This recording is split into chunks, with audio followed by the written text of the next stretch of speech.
Ladies and gentlemen, it is so good to spend a little time with you again this morning as federal employees. So, today is such a crucial topic. It's about how much money you're going to need in retirement to retire comfortable and confident, just like you want it, right? And all of us have heard, or most of us have heard, it's kind of floating around the internet, that in retirement you're going to need about 80% of what you were making before retirement, right? And this is a rule of thumb that, again, is kind of floating around. And to be honest, there's lots of rules of thumbs out there, and some are actually pretty darn good that actually apply to most people. But this one, in particular, is probably the most often. It is the most incorrect of all the rules of thumb that I have really heard, right? And because there's a number of reasons why. First of all, people's expenses before and after retirement often vary significantly, person to person, right? But most of the time, basically everyone I've ever talked to when it comes to planning for retirement, they all say about the same thing. They all say, hey, I'm probably going to need just about what I'm spending right now in retirement. And that's probably the lifestyle that I'm going to want to continue to live. If not, a little extra in retirement to travel a little more, to do a little extra than you were doing during your career. That is the reaction I get the vast majority of the time, right? I have never heard anyone say, hey, I just want 80% of whatever I'm spending now in retirement, right? But to give this kind of rule of thumb some credit, I think they base it off of the fact that before retirement, you are saving for retirement and maybe you have a mortgage and things like that. So sometimes there are distinct differences that will change how much you're going to be spending before retirement and in retirement. But a great place to start that kind of simplifies this whole thing is, of course, if you have something like a mortgage that's going to be paid off, definitely take that into account. But a great place to start, like I said, is look at your leaving earnings statement. Pull it out, right? If you don't know where it is, definitely find it, pull it out. Find the most recent one for the last pay period.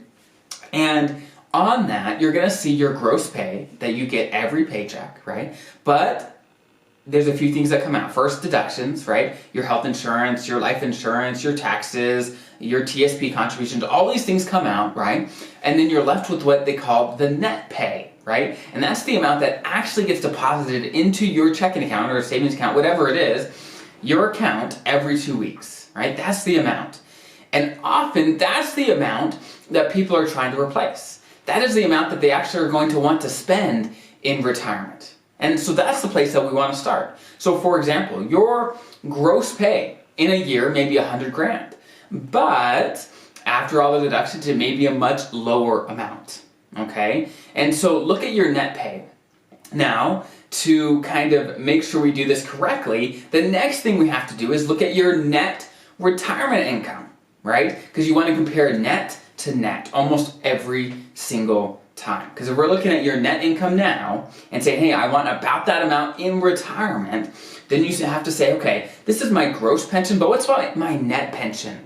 After my insurance premiums come out, after my survivor benefit comes out, after taxes come out, what is my net pension? And what about Social Security? What is my net Social Security? After maybe Medicare premiums come out, or taxes come out, whatever it is, or any other types of income that you have, after taxes, after everything, including your TSP, after taxes, what is that net number of income that income source is going to provide in retirement? And if you add all those up, if it equals about what you're spending now, your net pay now, then you're probably in a pretty good spot.